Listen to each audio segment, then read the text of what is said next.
I've recently had an insight into why labels don't feel good, and I wanted to share that with you. So, you might go through life carrying one belief or another about yourself, that you're unattractive, poor, lazy, or any other kind of adjective that you think is true about yourself, but don't actually like. Now, in self-help communities, we like to talk about self-image a lot and how you can change yourself, improve, and thereby exchange one label for another, more desirable label. So you can work out and go from being unattractive to being attractive.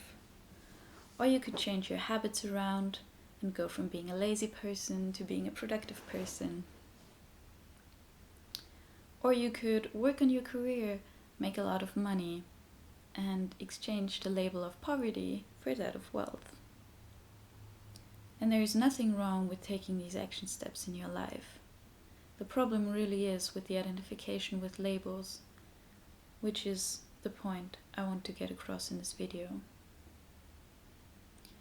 So you might notice that even if you do move over to the other side of the spectrum in some area of your life, you don't feel a whole lot better.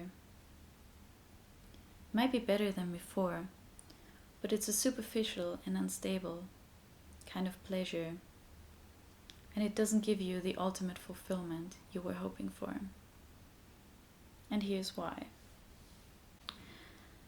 By identifying with the better side of the spectrum, you basically still affirm that the opposite exists as well.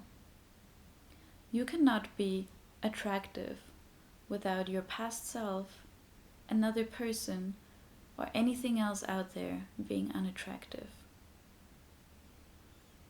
You basically affirm the existence of unattractive every time you call yourself attractive.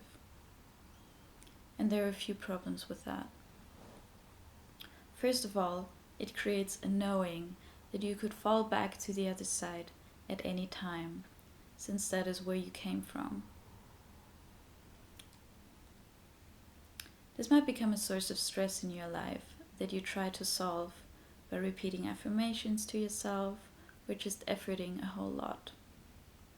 You're probably also categorizing people around you as to whether you think they're on one side of the spectrum or the other, which is ultimately a very limited way of seeing people and a thinking process that takes up a lot of energy. In the end, it's a way of thinking that isn't aligned with the highest truth, which is why it doesn't feel good. And this takes us straight to the heart of non-duality, where, in order for one thing to exist, the opposite needs to take form as well. Proposing to just drop these ideas is not such an easy thing to achieve for most people. If you can do that, awesome. But then you're also probably not watching this video. So I wanted to share a tool that has really helped me get out of this maze of confusion of my own judgments and labels. Think about the Yin Yang symbol and how in the black part of the symbol there's still a dot of white, and in the white part there's still some black. So as an exercise, you could ask yourself about any label in your life. How is the opposite of my perspective here true as well? So you don't judge yourself for judging, you're just looking for that little dot that provides a way of softening the hard edges of your judgments and identifications. So as an example, you could ask yourself, what is attractive about being unattractive? Or what is really productive about being unproductive?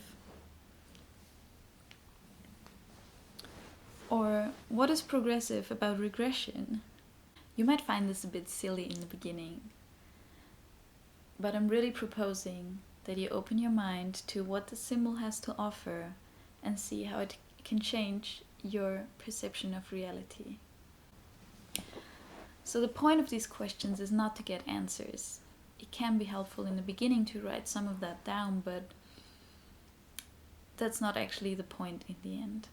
By doing it consistently, you will feel your judgments loosening up, and you'll open to a reality that finally really does feel good.